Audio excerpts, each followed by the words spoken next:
এই সরকার পুরোপুরি দেউলিয়া হয়ে পড়েছে। একের পর এক তারা ভুল স্টেপ নিচ্ছে, কারণ তাদের এটাই দীর্ঘ 15 বছর বা 16 বছর ধরে নানা কারণে নানা আপনার ছল চাতুরি করে আন্দোলনের, অনেক যৌক্তিক আন্দোলনের মুখো যেভাবেই হোক ছল চাতুরি করে প্রতিবেশী ভারতের ধর্মান্ধ হিন্দুত্ববাদী সরকারের সহায়তা নিয়ে কোনো মতে হয়তো বিপদগুলো পার পেয়েছে। কিন্তু এবার যে আন্দোলনটা ছাত্ররা করছিল শুরু থেকেই, সবাই যখন অনেক অংশে মানুষ দলদাস হয়ে গেছে, দেশের সমস্ত সাংবিধানিক প্রতিষ্ঠানগুলো ওনাদের সুরে সুর মিলায়, তাহলে এই বাচ্চা বাচ্চা ছেলেরা, তাদের এত দম্ভ, তাদের এত সাহস যে তারা আমার সিদ্ধান্তকে চ্যালেঞ্জ করছে। আপনার এই অনুষ্ঠানে আমাকে যুক্ত করার জন্য এবং আমার সঙ্গে সহ আলোচকদেরও শুভেচ্ছা, বিশেষ করে আমাদের ছাত্র নেতা নাজমুল হাসানকে অসংখ্য অভিনন্দন। নাজমুল ঠিকই বলেছে, সরকারের নাটক চলছে। একদিকে শোকের ভান করছে, আরেকদিকে সরকার সমর্থক আইনজীবীরা, সাবেক আইনজীবী মন্ত্রীরা যারা বিভিন্ন দায়িত্বে ছিল, ভোট চোর ভোট চুরি করে করে এমপি হয়ে মন্ত্রী হয়েছে, এবার হয়তো ক্যাবিনেটে নাই।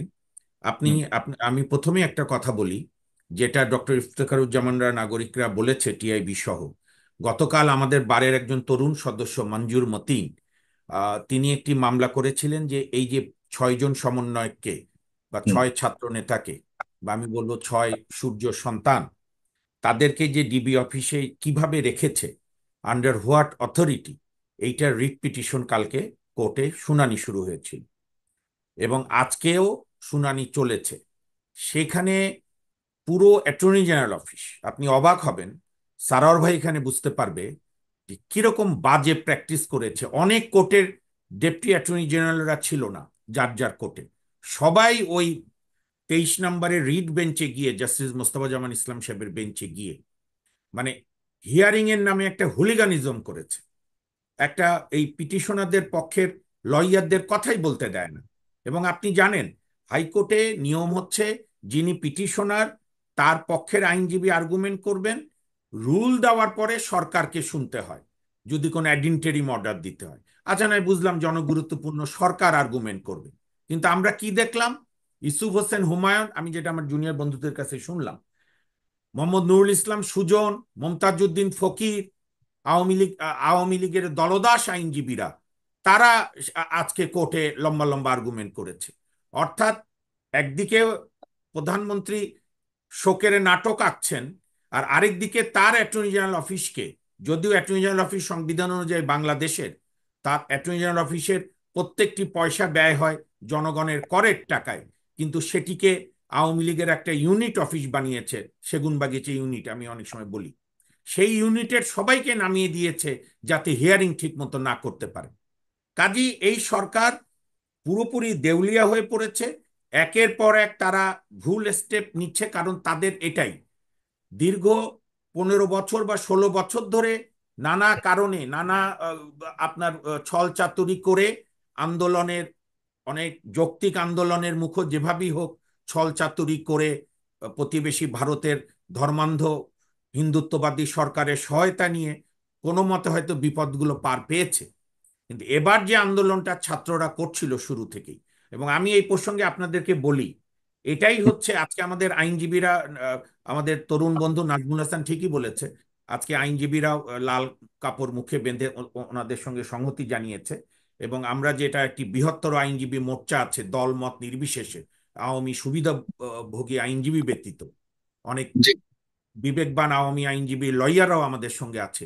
ইউনাইটেড লয়ার্স ফ্রন্টও এই কোটা বৈষম্য বিরোধী আন্দোলনের সঙ্গে সংহতি জানিয়ে সারা দেশব্যাপী আইনজীবীরা বিক্ষোভ সমাবেশ আগামী বৃহস্পতিবার করবে।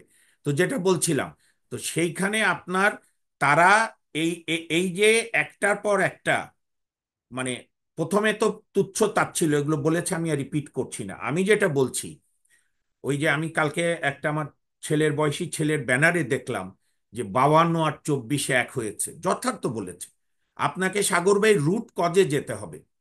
52 সালও কিন্তু রাজনৈতিক আদর্শের আন্দোলন, ছাত্র আন্দোলন ছিল, মায়ের ভাষায় কথা বলার, কিন্তু কোনো পার্টিকুলার দলের লেজুর ভিত্তিক ছাত্র আন্দোলন ছিল না। আপনি জানেন কি না, বৌদ্ধ ধর্মের ভাষা আন্দোলনের ইতিহাস বইতে পড়বেন, আজকে খুব প্রাসঙ্গিক। উনি বলেছেন ওই সময় এই ভাষা আন্দোলনকে যে দুটি রাজনৈতিক বড় দল সমর্থন করত, তদানীন্তন পূর্ব পাকিস্তান আওয়ামী লীগ এবং তদানীন্তন পাকিস্তানের আমলে নির্যাতিত পূর্ব পাকিস্তানের কমিউনিস্ট পার্টি, দুটি রাজনৈতিক দল তার যার যার রাজনৈতিক কারণে সিদ্ধান্ত নিয়েছিল 20 ফেব্রুয়ারিতে যে 21 ফেব্রুয়ারি 144 ধারা ভাঙা সঠিক হবে না, যেটি তদানীন্তন ছাত্রনেতা গাজীউল হককে দিয়ে কমিউনিস্ট পার্টি খবর পাঠিয়েছিল, পূর্ব পাকিস্তানের কমিউনিস্ট পার্টি। আর পূর্ব পাকিস্তান আওয়ামী লীগের পক্ষে সাধারণ সম্পাদক টাঙ্গাইলের শামসুল হক সাহেব গিয়ে বলেছিল। তারপরে একটা বাকিটি ইতিহাস।